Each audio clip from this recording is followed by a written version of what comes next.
अस्सलाम वालेकुम dear students of class 9th। आज हमारा जो टॉपिक है वो है physical properties of non metals. चूँकि हमने कल फिज़िकल प्रॉपर्टीज़ ऑफ मेटल्स पढ़ी, आज हमने physical properties of non metals पढ़नी है जो फिज़िकल प्रॉपर्टीज़ ऑफ मेटल्स के बिल्कुल अपोजिट है।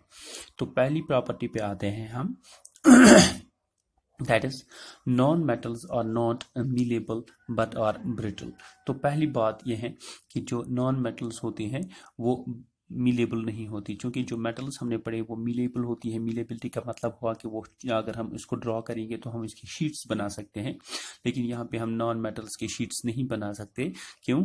Because they are brittle. Brittle means they can easily be broken, वो फिर टूट जाते हैं। तो हमने यहाँ पे लिखा it means that non metals can not be hammered और beaten to thin sheets, they are actually break into the pieces, small pieces when hammered. For example यहाँ पे हमने नॉन मेटल लिखा सल्फर और फास्फोरस, वो सॉलिड नॉन मेटल है, and when they are actually brittle and be broken into small pieces on beating as well। तो हम beat नहीं कर सकते हैं नॉन मेटल को because they are brittle, they can be broken into smaller pieces, so in general they are non malleable as well as compared to that of metals that are malleable, but non metals are not malleable as well. This is the first physical property, as we can guess from the non metals, and they are physically non malleable as well. तो दूसरी property physical property पे आएंगे हमें non metal के, वो है non metals are not ductile.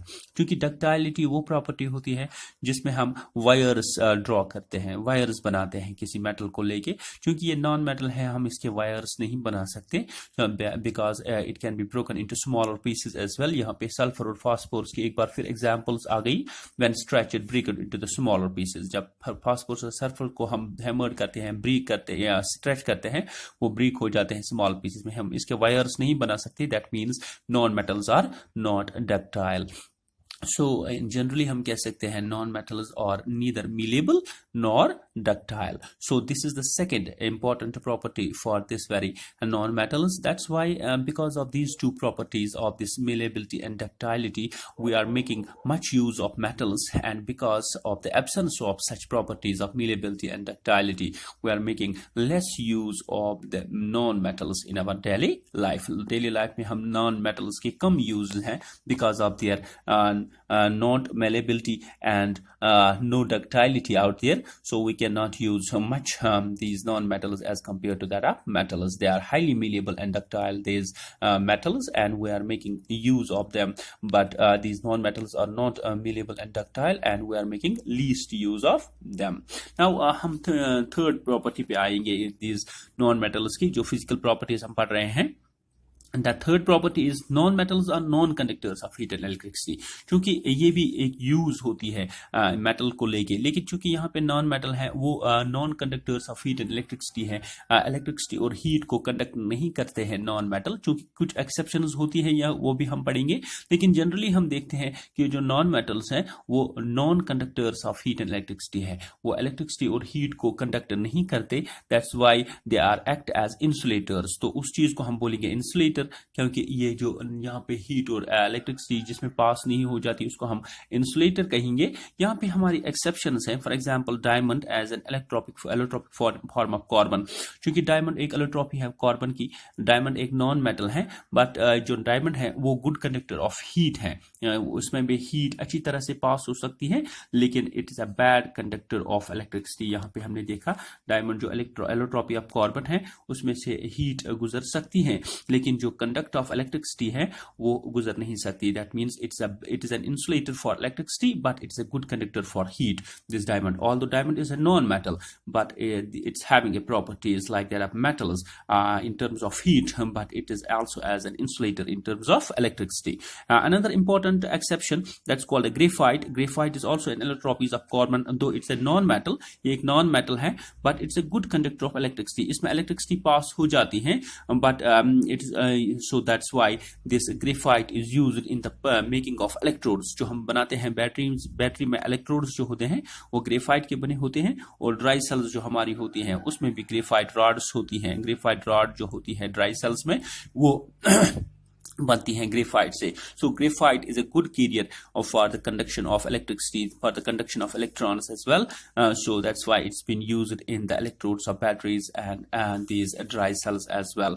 So these graphite and diamond are actually exceptions to the non-metals. ये non-metals में exceptions हैं, although generally the non-metals are insulators of heat and electricity. हो गई हमारी 3 प्रॉपर्टीज. तो चौथी प्रॉपर्टी पे आए हैं. यहाँ पे लिखा है नॉन मेटल्स और जनरली सॉफ्ट. क्योंकि हमने पढ़ा था कि मेटल्स जो होते हैं वो जनरली हार्ड होते हैं, लेकिन यहाँ पे हम नॉन मेटल्स की बात करें, नॉन मेटल्स सॉफ्ट होते हैं. इतने सॉफ्ट होते हैं कि हम इनको नाइफ से, चाकू से काट सकते हैं. So we can say are hard. Most of the solids are non metals और soft, they can be cut with a knife. हम इसको सिंपली नाइफ से कट कर सकते हैं. This is simple property that we can understand easily. And the fifth property is non metals में भी solid, liquid और गैस एट रूम टेम्परेचर. क्योंकि जो नॉन मेटल्स हैं वो तीनों सूरतों में पाए जाते हैं. हम गैसियस स्टेट में भी इसको पा सकते हैं, इन सॉलिड स्टेट में भी इसको पा सकते हैं, और लिक्विड स्टेट में भी इसको पा सकते हैं एट रूम टेम्परेचर को. रूम टेम्परेचर में हमें नॉन मेटल्स तीनों सूरतों में मिलेंगे. गैसियस स्टेट में भी मिलेंगे, लिक्विड स्टेट में भी मिलेंगे, और दिस सॉलिड स्टेट में भी मिलेंगे. इसके लिए हम यहाँ पे आते हैं. हमारे पीरियोडिक टेबल में 17 ऐसे एलिमेंट हैं जो नॉन मेटल्स हैं. इन 17 एलिमेंट्स में से पहले जो गैस एलिमेंट्स हैं, तो गैसियस नॉन मेटल्स हैं. अब हम ये जानने की कोशिश करें कि 17 एलिमेंट्स जो है out of our periodic table वो नॉन मेटल है. इन नॉन मेटल्स में हमारी जो गैसियस नॉन मेटल्स हैं वो है hydrogen, helium, we have nitrogen, the fourth one is oxygen, the fifth one is fluorine, the sixth one is neon, seventh one is krypton, eighth one is xenon, and ninth one is simply radon. 1 2 3 4 5 6 7 8 9. yes. एक हमारा liquid non metal है वो है हमारा bromine, हो गई 10. और हमारे जो सॉलिड्स हैं नॉन मेटल वो है कार्बन, वो है फास्फोरस, वो है सल्फर, वो है सिलीनियम, एंड वो है iodine. So in total we are having the 17 these non metals. They exist in the different states.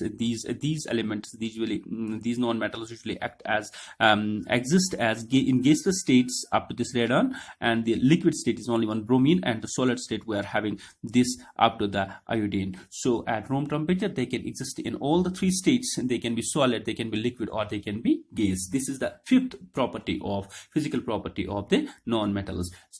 Chhathi property पे आते हैं. The non-metals have low melting and boiling points. क्योंकि हमने metals में पढ़ा उनकी boiling और melting points ज्यादा होते थे. यहाँ पे non-metals में boiling और melting point बहुत कम होता है. यहाँ पे होता है except boron, बोरान के सिवा, बोरान को छोड़ के, द ग्रेफाइट, डायमंड, और उन तीनों को छोड़ के, इनको हम तीन चीजों को छोड़ के, लाइक बोरान, ग्रेफाइट और डायमंड, इन तीनों को छोड़ के they have high melting and boiling point. क्योंकि बोरान का भी मेल्टिंग पॉइंट और बॉइलिंग पॉइंट हाई है, ग्रेफाइट का भी और डायमंड का भी. जो अदर नॉन मेटल्स हैं उनमें सबसे कम होता है मेल्टिंग और बॉइलिंग पॉइंट. सॉरी, सो हम क्या बोल रहे हैं कि मेल्टिंग पॉइंट जो होता है और बॉइलिंग पॉइंट जो होता है नॉन मेटल्स का, वो कंपेरेटिवली लो होता है as compare to that of metals. लेकिन यहाँ पे ग्रेफाइट, डायमंड और बोरान को छोड़ के जो बचते हैं नॉन मेटल्स बाकी सारे, उनमें बॉइलिंग और मेल्टिंग पॉइंट बहुत कम होता है. फॉर एग्जांपल यहाँ पे हमने एग्जांपल्स के तौर पर ली है sulphur. Sulphur is having a melting point of 114 degree centigrade, that is 387 kelvin के बराबर होता है.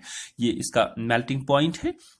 और वाइल दैट ऑफ फास्फोरस जो होता है इसका 44 डिग्री ऑनली है, 44 डिग्री पे इसका मेल्टिंग पॉइंट होता है, और 317 kelvin.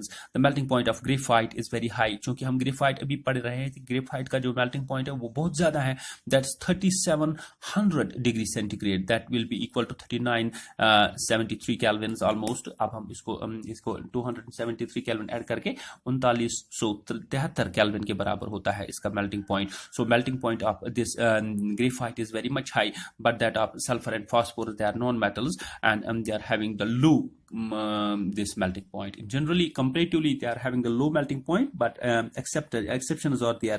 For example, graphite, diamond, and boron, they are having the high melting and boiling point. Next property पे आते हैं. Non-metals are not sonorous. क्योंकि हमने पढ़ा था कि metals जो है जब हम इनको हिट करते हैं किसी hard object से, तो वहां पे ringing sound produce हो जाती है. क्योंकि यहाँ पे non-metals हैं वो ringing sound produce नहीं करते. So हम देखते हैं कि non-metals are not sonorous. वो sonorous नहीं होते. ये simple सी physical property है जो हमने जानी है. Next one, non metals are not strong. क्योंकि हमने पढ़ा था कि मेटल्स में जो टेंसाइल स्ट्रेंथ होती है, अगर हम मेटल्स पे बोझ डालेंगे, उन पे लोड डालेंगे, वेट डालेंगे, तो वो बर्दाश्त कर सकते हैं, वो टूट नहीं जाते। तो यहाँ पे नॉन मेटल्स में क्या है, नॉन मेटल्स पे हम जरा भी वेट डालें, जरा सा ज्यादा वेट डालें तो वो ब्रेक होना शुरू हो जाते हैं, वो टूट जाते हैं। That's why we are saying here they are not having the good tensile strength, means that non metals are not having good tensile strength and can not hold the large weight without breaking. So वो ज्यादा weight अपने ऊपर नहीं थमाते, so with the result of that they simply break. For example graphite, यहाँ पे लिखा हमने example, is a non metal, when heavy weight is been placed on it, it break into pieces. ये सिंपली पीस में बिखर जाता है, because it's these non-metals are brittle and they cannot hold, they are not having the tensile strength, they are not having the strength as compared to that of metals. हमारी next property of these non-metals have different colors। चूंकि जो non-metals जो होते हैं उनमें different colours होते हैं, वो डिफरेंट रंगों की सूरत में हमारे सामने होते हैं। For example we are having the sulphur is yellow, हमारा सल्फर जो होता है वो येलो कलर का होता है, जर्द कलर का होता है हमारा। और एक है non metal like that phosphorus, वो व्हाइट कलर का भी होता है, येलो और रेड कलर का भी हो सकता है। This phosphorus, because we have written the white phosphorus हमने भी पढ़ा है, रेड फॉस्फोरस भी पढ़ा है हमने, येलो फॉस्फोरस भी केमिस्ट्री में हम पढ़ते हैं। So it can exist in all the three these colours, this phosphorus, it's a non-metal। We're having graphite चूंकि ब्लैक होता है, क्लोरीन जो होता है वो येलो का होता है, ग्रीन कलर का होता है, that's called yellow green, yellow greenish actually हम इसको बोलेंगे। और इसके अलावा हमारा है ब्रोमीन, जो हमारा है रेडिश ब्राउन, उसका रेडिश ब्राउन कलर होता है। While hydrogen, oxygen and that of nitrogen, they are all gases and they can have colourless, they can not exist in any type of colours. आखिर पर हमारी आती है non metals are not lustrous but do not but have a dull appearance. क्योंकि हमने पढ़ा कि metals में हमारी जो लस्ट्रस होती है वो शाइनिंग सरफेस होती थी मेटल्स की, जब हम उनको प्रिपेयर करते थे तो उनकी शाइनिंग सरफेस बन जाती थी।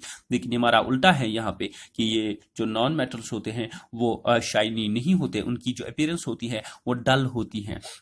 सो we can say we are having one exception out there. For example iodine, iodine is simply a non metal but it's having a shining surface like that of metals, although it's a non metal, लेकिन इसमें जो iodine होती है वो iodine में shining surface होती है। तो नीचे हमने पढ़ा ये 17 एलिमेंट जो अभी हमने पढ़ा कि the non-metals can exist in solid, liquid and gaseous state, and we're having the total of 17 elements of these non-metals, and out of that we're having the gaseous and like that of 1 2 3 4 5 6 7 8 9 elements are simply gaseous state, and liquid we are having 1, and the solids we are having almost 5, the 5 elements in the solid state. That means 17 in total. So dear students, we have completed the physical properties of non-metals. Thank you.